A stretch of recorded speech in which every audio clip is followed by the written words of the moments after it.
Hello guys, welcome back to my channel. तो आज मैं एक्सप्लेन करने वाली हूँ ब्राइड ऑफ द सेंचुरी ड्रामे का एपिसोड 3 का। तो एपिसोड की शुरुआत होती है और हमें दिखाया जाता है ड्यूरिंग को, जो कि चोंग बनकर कैंगचू के घर में आई होती है। तो यहाँ पर हम ड्यूरिंग को चोंग बुलाएंगे क्योंकि वो चोंग बनी हुई है। तो जो चोंग होती है वो कैंगचू के घर में एंटर करती है और वहाँ पर कैंगचू के डैड चोंग का स्वागत करते हैं। उसके बाद चोंग घर को देखकर हैरान हो जाती है क्योंकि घर काफी ज्यादा बड़ा और सुंदर था। चोंग घर को देखती है पूरा और उसके बाद अंदर जाती है, जहाँ पर कैंगचू की जो मोम होती है वो चोंग को एक लिस्ट पकड़ाती है जिसके अंदर कैंगचू की पसंद का नापसंद का सारा खाना लिखा था। और जो कैंगचू की मोम होती है वो चोंग को कहती है कि तुम ये सब याद कर लो।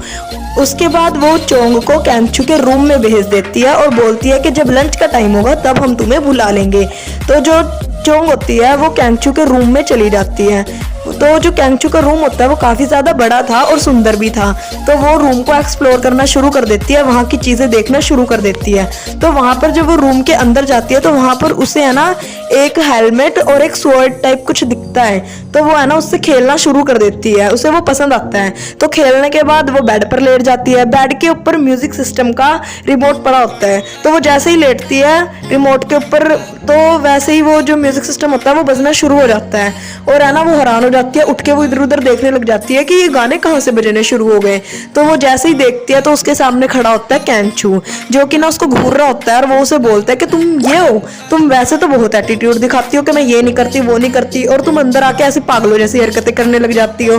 तो इस बात पे जो चोंग होती है वो कुछ रिप्लाई नहीं करती। उसके बाद जो कैंगचू होता है वो अपना कोट उतारना शुरू कर देता है। तो जो चोंग होती है वो बोलती है कि मैं लंच के लिए नीचे जा रही हूँ। तो कैंगचू जो है ना वो चोंग को छेड़ना शुरू कर देता है और वो चोंग के बहुत ही ज्यादा पास चले जाता है और चोंग को बोलता है कि तुम मुझे जानना चाहती थी ना, तुम जानना नहीं चाहोगे कि मेरी बॉडी कैसी है।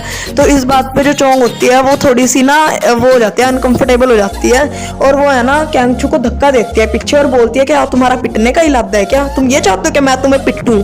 तो इस बात पे जो कैंगचू होता है वो चोंग को बोलता है कि तुम क्या कर रही हो ये। तो चोंग को थोड़ा होश आता है कि मैं ये क्या कर रही हूँ। चोंग तो ऐसा कभी नहीं करती अगर रियल में होती। तो वो कैंगचू को बड़े प्यार से समझाती है कि तुम ऐसा मत करो, कि हमारे ट्रेडिशन के ये खिलाफ है, जब हमारी शादी होगी उसके बाद हम ये सब करेंगे। ये सब बोल के वो चली जाती है यहाँ से। तो जो कैंगचू होता है वो हैरान होता है और घूरने लग जाता है। इसके बाद सीन चेंज होता है और हमें दिखाया जाता है चोंग को और मैनेजर को। तो यहाँ पर मैनेजर चोंग को बता रहे होते हैं कि जो कैंगचू है उनके दादाजी की बरसी है तो उसे वहां जाना होगा। पहले तो चोंग मना करती है पर सम रीजंस के कारण वो मान जाती है। इसके बाद सीन शिफ्ट होता है और हमें दिखाया जाता है चोंग को, जो कि कैंगचू के दादाजी की बरसी पर उनके घर आई होती है। तो वहां पर एक लेडी जो होती है वो चोंग पर गुस्सा होना शुरू हो जाती है कि तुम कैंगचू की मंगेतर नहीं हो सकती।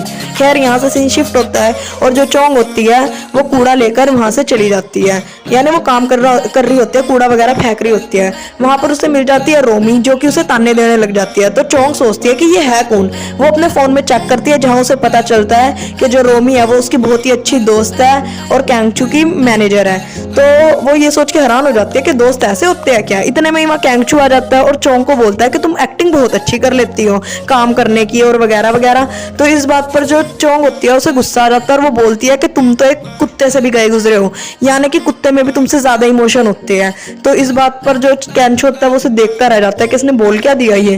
तो उसके बाद सीन यहाँ से शिफ्ट होता है और हमें दिखाया जाता है दोबारा से चोंग को, जो कि है ना रसोई में खड़ी हुई होती है और है ना सर्वेंट्स की मदद करा रही होती है मछली काटने में। तो यहाँ पर उसका राज खुलने वाला होता है कि वो एक रेस्टोरेंट में काम करती है, लेकिन वो अपने आप को रोक लेती है बोलने से क्योंकि वो मछली काफी अच्छी तरीके से काट रही होती है। सर्वेंट चोंग से काफी खुश होते हैं क्योंकि जो चोंग होती है वो सबकी काफी मदद कर रही होती है। तो यहाँ से सीन शिफ्ट होता है, जो सारे सर्वेंट होते हैं वो बैठकर बातें कर रहे होते हैं, लेकिन चोंग उनकी बातों में टपक जाती है। तो वो सारे चुप हो जाते हैं, घबरा जाते हैं। इतने में पीछे से कैंगचू की मोम आ जाती है और वो उन्हें बोलती है कि तुम यहाँ पर बात करने आते हो या काम करने। और जो दूसरी साइड वो उन चोंग को भी एक सलाह देती है कि तुम नौकरों से ज्यादा मिलजुल कर ना रहो। तो जिस ग्रैंड दादी ने पहले डांटा था चोंग को, वो चोंग को बोलती है कि तुम मुझे कमर पे उठाओ अपने। कैंगचू की मोम तो मना करती है लेकिन चोंग मान जाती है। चोंग उन्हें अपनी कमर पर उठाती है और इतने में ही जो वो ग्रैंड दादी होती है वो चोंग की जो कमर होती है उस पर वॉशरूम कर देती है, जिससे चोंग के कपड़े खराब हो जाते हैं। लेकिन वो कुछ नहीं कहती, वो काफी फ्री माइंडेड होती है और वो बोलती है कि अच्छा हुआ आपका पेट साफ हो गया। तो कैंगचू उसकी ये अच्छाइयां देख रहा होता है। उसके बाद सीन शिफ्ट होता है और चोंग और ग्रैंड दादी बैठे हुए होते हैं। तो ग्रैंड दादी सो जाती है और चोंग भी पूरे दिन की काफी थक गई थी, इसीलिए वो भी ग्रैंड दादी के साथ में सो जाती है और वो अपनी दादी को याद करना रोना शुरू कर देती है। उसकी दादी भी उसे बहुत याद कर रही होती है क्योंकि उसकी दादी को काफी अकेला लग रहा होता है। इसके बाद कैंगचू जो है वो चोंग को बुलाने के लिए आता है और वो देखता है कि वो ग्रैंड दादी के साथ में सो रही है। वो उसे देखने लग जाता है और देखने के बाद उसे उठाता है। तो चोंग बोलती है कि क्या तुम छिछोरे हो, तुम लड़कियों को ऐसे कैसे देख सकते हो, अगर तुम्हें मुझे उठाना ही था तो तुम मुझे पहले उठाते, तुम तो मुझे घूर रहे हो।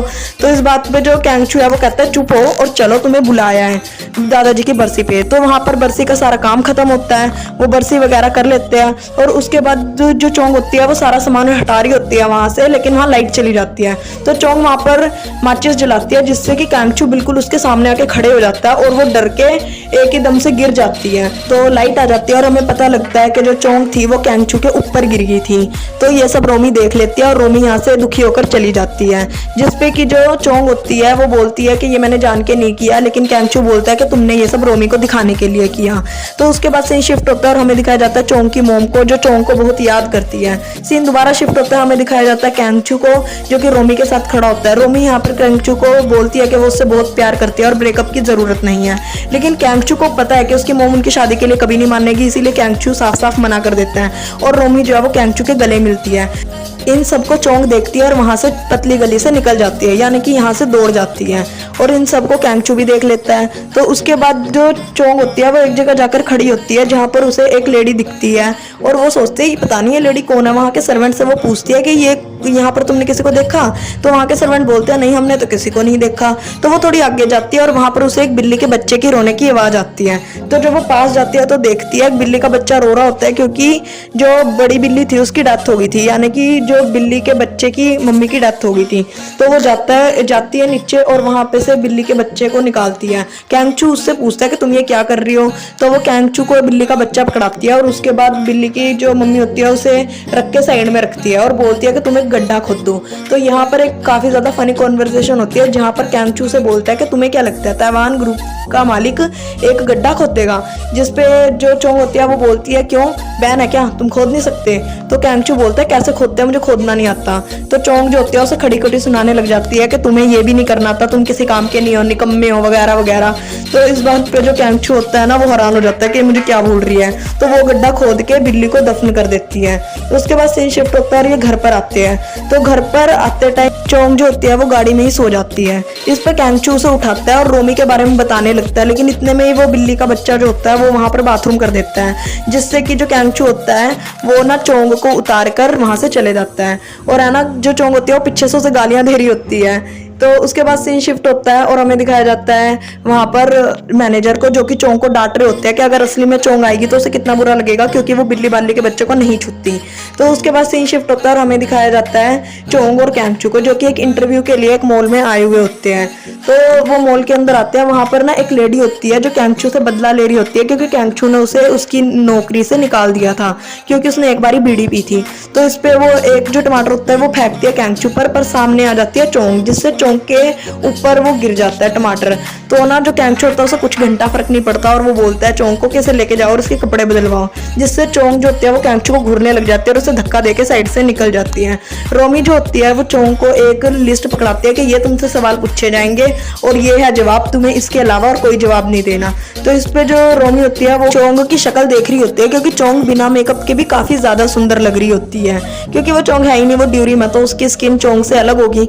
वहां पे जो ड्यूरिम की दोस्त है वो उसे मिल जाती है, यानी चोंग जो होती है वो उसे पहचान लेती है कि ये तो ड्यूरिम है, लेकिन जो है वो चोंग मना कर देती है कि मैं तुम्हें नहीं जानती। उसके बाद जो कैंगचू और जो ड्यूरिम है इन दोनों का होता है इंटरव्यू। तो वहां पर कैंगचू से वो बताता है कि हम पहली बार कैसे मिले थे और वगैरह वगैरह। और इस बात पे जो चोंग होती है वो उसे घूर रही होती है कि ये झूठ कितनी सफाई से बोल लेता है। तो ये सब होता है खत्म। उसके बाद क्या होता है, एक बंदा आता है और वो बोलता है चोंग को कि तुम पियानो बजाओ। चोंग को तो आता था लेकिन ड्यूरिम को तो नहीं आता, और इस टाइम ड्यूरिम जो है वो चोंग बनी हुई है तो उसके हाथ कांपने शुरू कर देते हैं कि मैं कैसे बजाऊं, मुझे तो आता नहीं बजाना।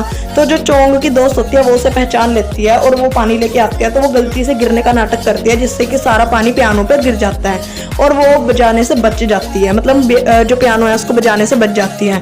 तो जो चोंग होती है वो अपनी फ्रेंड से मिलती है, उसका काफी ज्यादा थैंक यू करती है और मॉल से बाहर आने के बाद वो मिलती है उस औरत से जो ना टमाटर फेंक रही थी कैंगचू के ऊपर।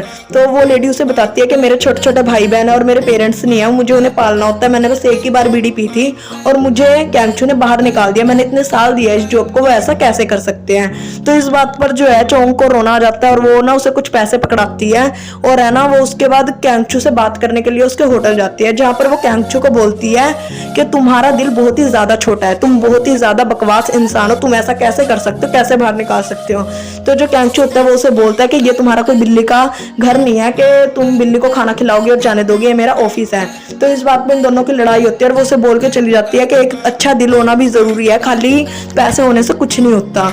तो जो ये सब वो सुना के बाहर चली जाती है कैंगचू को। इसके बाद जो चोंग होती है मैनेजर से परमिशन लेती है और वो बाहर जाती है। तो बाहर जब वो घूम रही होती है तो उसे दिखता है कि केक का कंपटीशन चल रहा होता है। तो उस बस क्या था, वो केक खाने बैठ जाती है, फटाफट से वो केक खाती है, खत्म कर देती है सबसे पहले। और वो जैसे ही अपने जीतने की खुशी मना रही होती है वो सामने देखती है कि जो कैंगचू है उसकी मोम खड़ी हुई होती है और वो फटाफट से ना पीछे हो जाती है, यानी कि अपना मुंह छुपा लेती है कि कहीं ना उसे कैंगचू की मोम ना देख ले। यहीं पर एपिसोड 3 एंड हो जाता है और आगे आगे ये ड्रामा और भी ज्यादा इंटरेस्टिंग होएगा और चोंग और कैंगचू की लव स्टोरी दिखाई जाएगी। और जब रियल चोंग आएगी तब क्या होगा वो देखना काफी ज्यादा इंटरेस्टिंग होगा। तो please like and subscribe my channel और बेल आइकन जरूर दबा दीजिएगा ताकि आप इसके आने वाले और भी एपिसोड देख पाए explanation. Okay bye, tata, see you later, अपना ध्यान रखिएगा।